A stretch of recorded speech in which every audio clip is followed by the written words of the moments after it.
Orang sholat itu pasti mendapatkan 5 manfaat ini. Jadi kalau orang sholat tidak mendapatkan 5 ini, atau satu di antara 5, berarti sholatnya ada yang tidak tepat.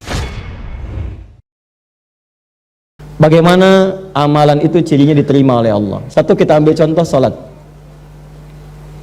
Kedua, kemudian zakat.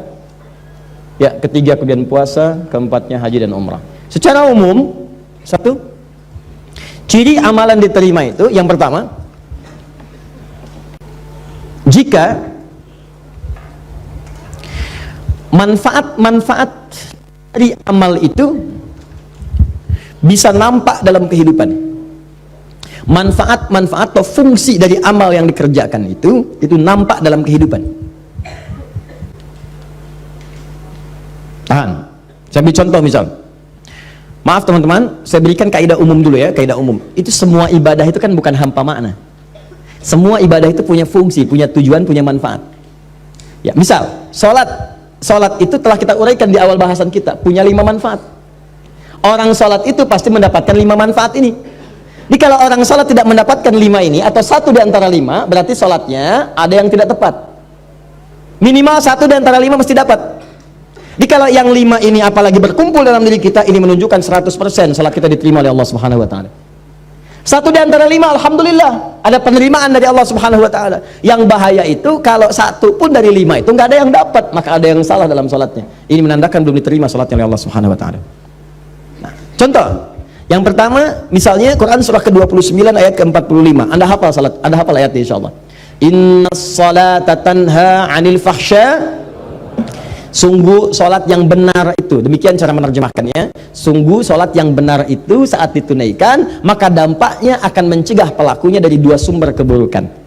Jadi sifat dan sikap buruk itu hanya 2 sumbernya. Kalau bukan fahsya itu mungkar. Fahsya itu keburukan yang datang lewat syahwat. Maaf ya, pornografi, porno aksi, LGBT, kata-kata jorok, gambar-gambar yang seperti itu fahsya namanya. Jadi kalau Anda sholat, Anda masih menikmati kata-kata yang kotor, tontonan-tontonan, gosip-gosip yang tidak jelas, gambar-gambar yang erotis, itu fahsya namanya. Jadi kalau orang nggak sholat, kata-katanya kotor, dia nggak sholat.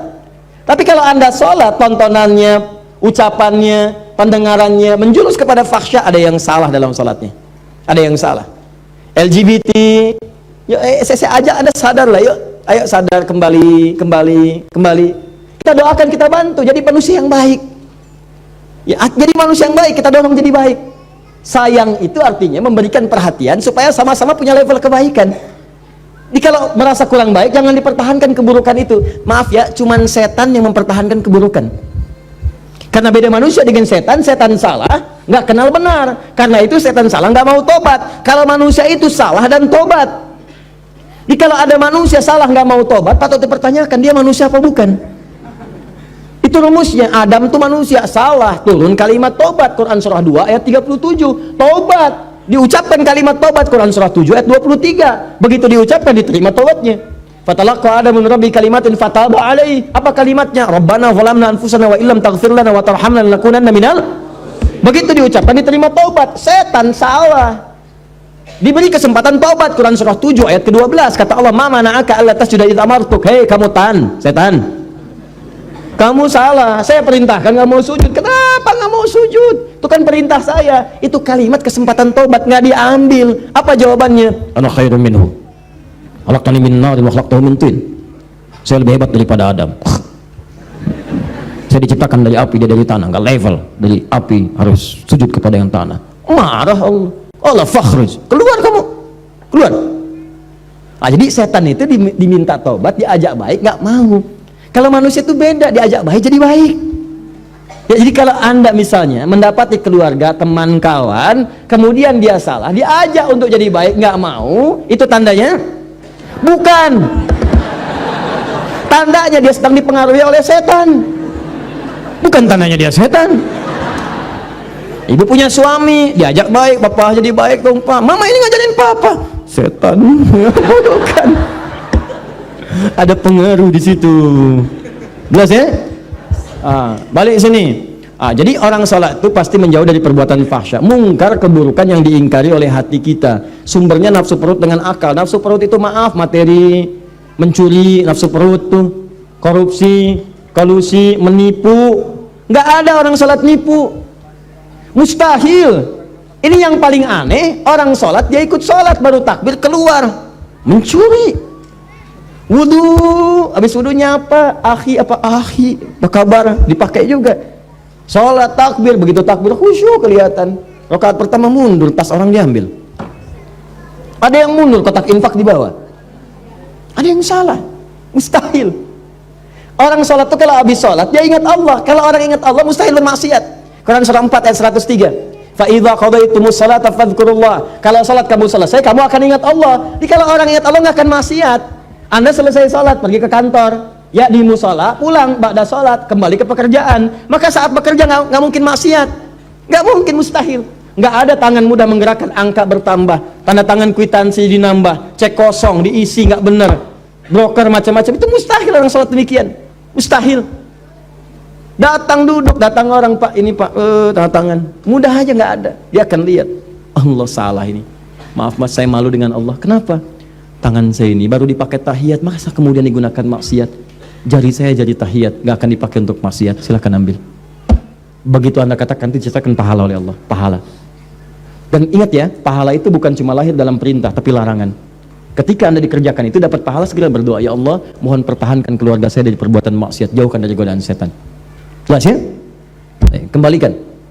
Nah ini cirinya. Jadi fahsya mungkar hilang. Nah jadi kalau selama ini Anda ibadah, ciri itu tidak ada yang salah. Zakat saya cepat.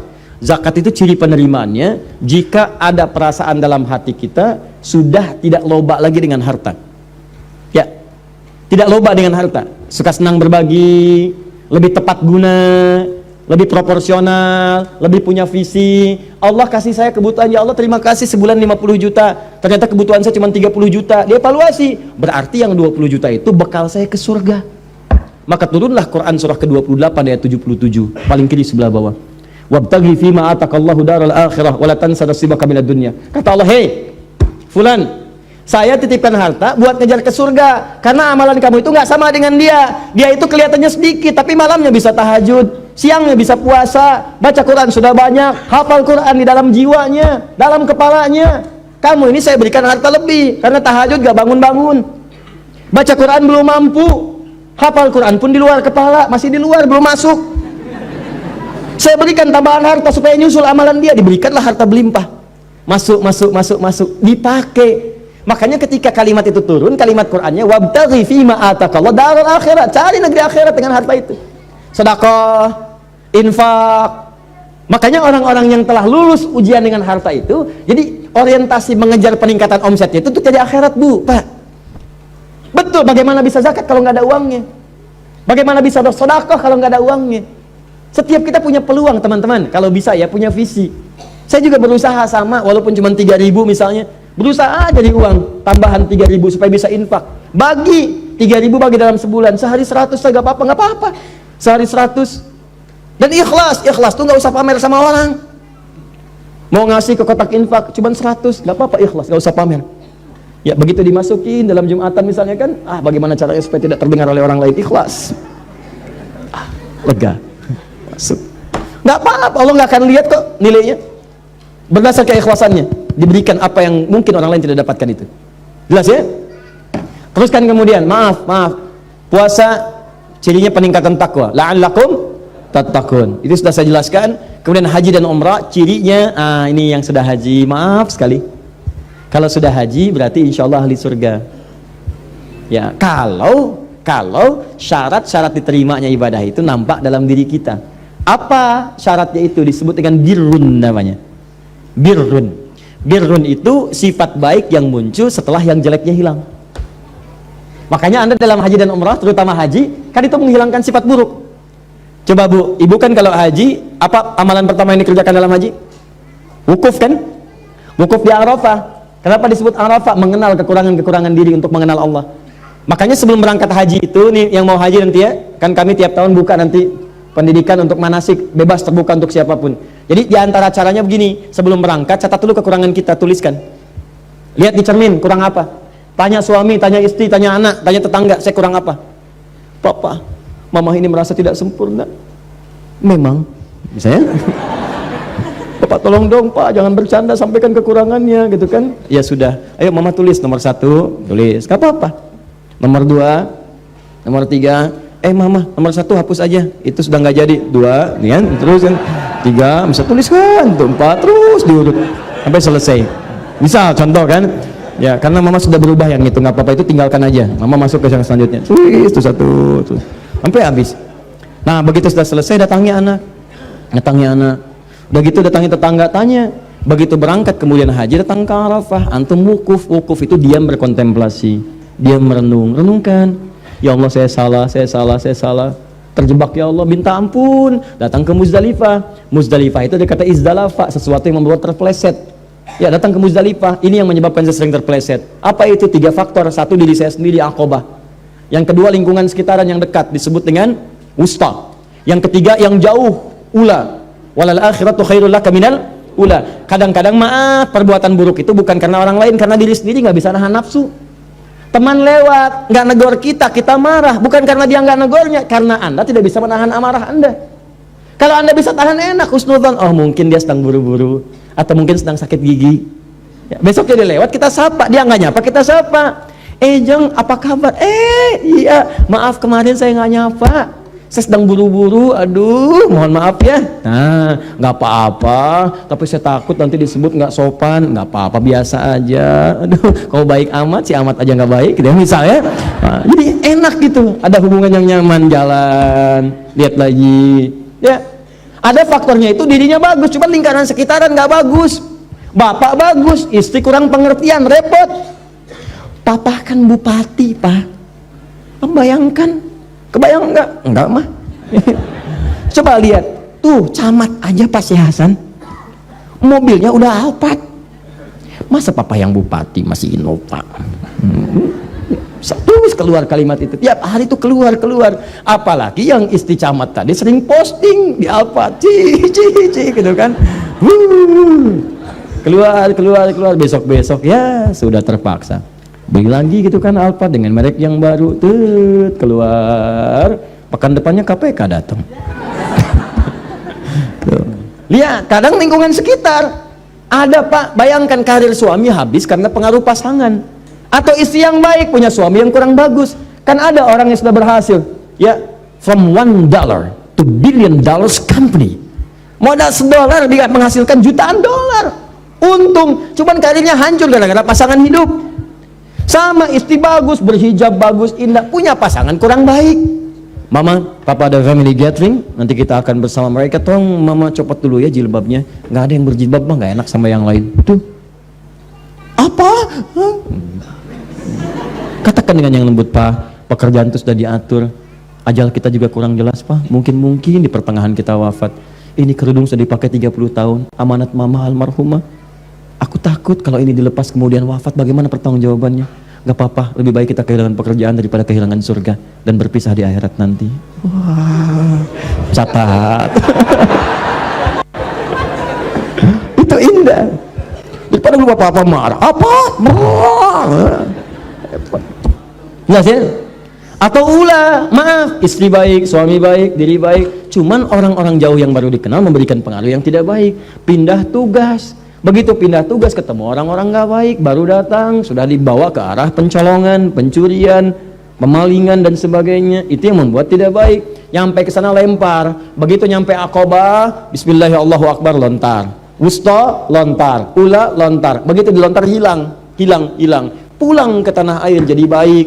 Ya mabrur, baik. Yang merubah yang jelek disebut dengan birun, jeleknya hilang, baiknya muncul. Maaf, marah hilang, sabar muncul. Sombong hilang, tawadhu muncul.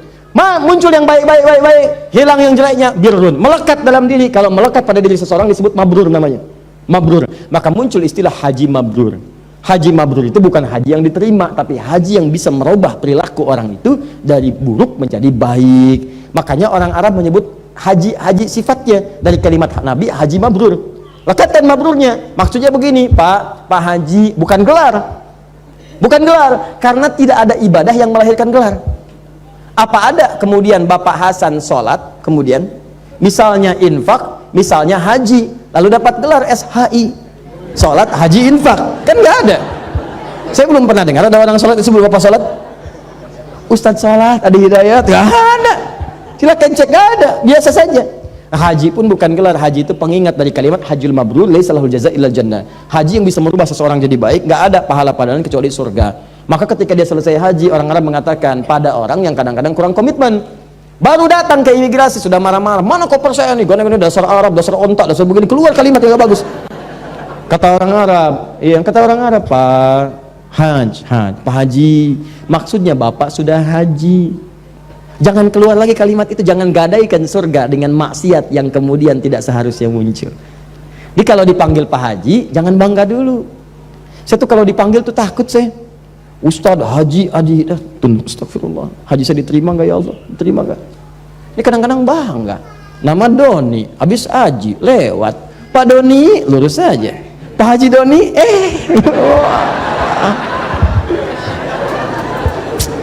ada aja. Nah gitu ya. Jadi ini kurang lebih.